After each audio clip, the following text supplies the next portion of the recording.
Fall is your most productive season yet. Now, if you haven't heard this before, if this is a new concept for you, you'll definitely want to watch this video. Now, last year I made a video which I will be adding onto this one, which was about how fall is your most productive season yet, because nowadays as a society, it's almost indoctrinated in us where January after the new year is the time that we make our New Year's resolutions, we work on our goals or projects, and that's when we think that we should be more productive. But last year I came across this thing where it actually said fall is your most productive season yet, and really the seasons kind of determine when is the best time to work on those goals and be productive. So I've added this video onto this one. Keep watching to find out why fall is your most productive season yet. If you're waiting for January to make your New Year's resolutions and start being more productive, then you'll want to watch this video and find out why fall, autumn, is your most productive season yet. Statistically, the most productive months are after September, and statistically, the least productive month is January. Recently I stumbled on a video by Mel Robbins, and she was talking about how fall, autumn, is one of the most productive seasons that you can get into to get the most done. And it kind of made me think, because like many of you, I also was thinking New Year's resolutions, January, February, that optimism that's present in that time of year would be the most productive time rather than autumn. So I kind of watched the video, and to be honest, I realized that they have a huge point. So let's start talking about the other seasons first. So we have winter, and winter of course has the optimism of January, New Year's resolutions, people are feeling more active or productive or inspired, and we would think that would be a very productive time of year.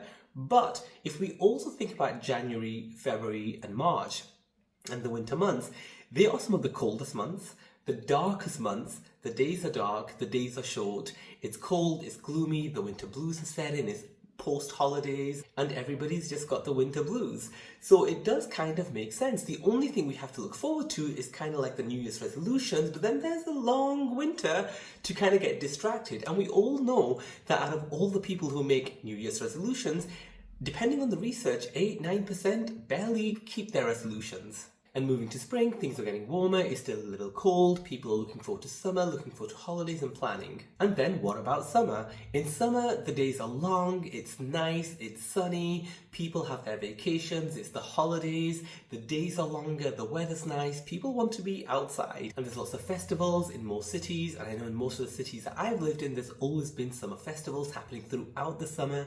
A lot is happening in the summer, people want to be outdoors, people want to go out, spend time with friends, go to restaurants, go to patios, and just spend time outside rather than being stuck behind a computer or stuck at a desk doing your work. Many people also have summer schedules where maybe they're working 4 days out of 5, so they're trying to maximize the time for summer. Again, rather than being stuck at a desk or staying indoors, working on your projects, working on your goals and being productive. And that now brings us to autumn. It brings us to fall. Now in fall, the days are getting shorter, things are starting to wind down, the weather is still kind of cool, it's still kind of nice, but the days are kind of still long enough where you want to do things and you feel like you can do things, but you also have had the long summer days. You've been out and about with the festivals, you've been on vacations, you're ready to kind of say no to certain things and be more productive and stay cozy at home because the weather's getting a little chilly. So now if we look at fall, we've got those fall vibes, we've got those cozy vibes, and we want to stay in.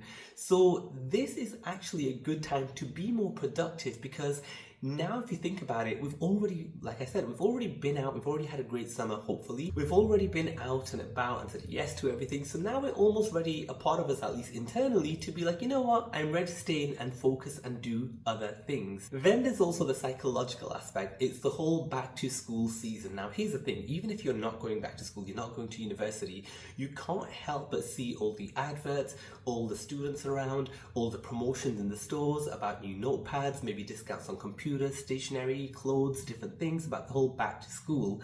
So even psychologically, there's that kind of back to school mentality that comes around, that we're all kind of feeling this is to be more productive, things are starting, it's the start of the academic year, things are going to be productive. So you kind of have that psychological aspect kind of just subconsciously flying around in the air if you're not, again, already in university or school. And it's for these reasons that autumn is one of the most productive times of the year. As I said at the beginning of the video, statistically, the most productive months are after September.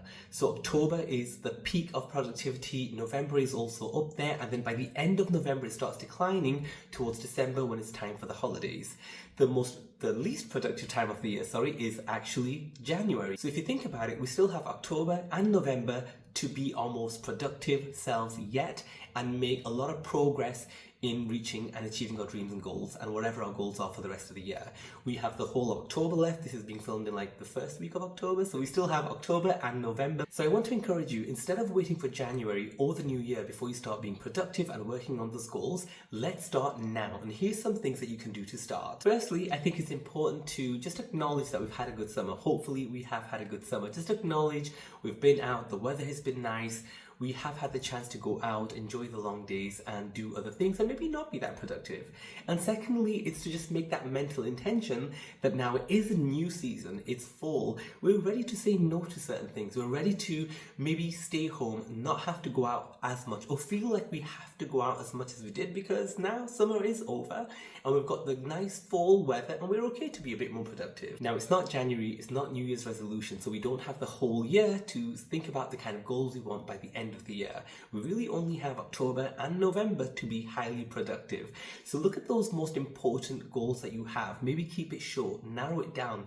What are the top priorities that you have that you want to have achieved by December, and focus on those only. And of course, fourthly, plan actionable steps that you can take each day to be more productive and get closer to these goals so that by the end of the week you can say, I've done such and such, I've completed such and such.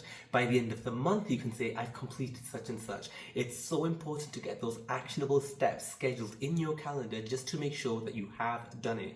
Whether that be in your calendar, scheduled on your phone, on an electronic note, whether you have a journal and you write it down, whatever it is, just write down those actionable steps that you can take at the end of today, at the end of the week, to get you closer to those goals. And finally, give yourself an end of month check. Give yourself a little end of month reassessing your goals by the end of October, and also reassess your progress at the end of November or towards the end of November to let you know how far you've gone.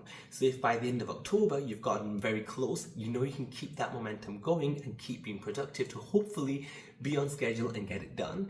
If you're kind of running a little short and you feel like you haven't got as much done, that would be the perfect time to start thinking, I've only got the rest of November left, let me be productive. What things can I do to move the needle, to be more productive, to really get closer to my goals? So make sure you have that end of October towards the end of November check-in, just to check on your progress of how far you're going to have your most productive time yet. So that was my short video on making fall your most productive season yet. And I really hope that through watching this video, if you were waiting for the new year, if you were going to sort of delay, that you are kind of a little convinced to know that fall is your most productive time and how you can utilize this season to be as productive as you can before the end of the year to reach all the goals that you want to do by the end of this year. Do let me know in the comments what you think about this. Do you agree with fall being the most productive season yet? Or do you actually think you're most productive in other seasons?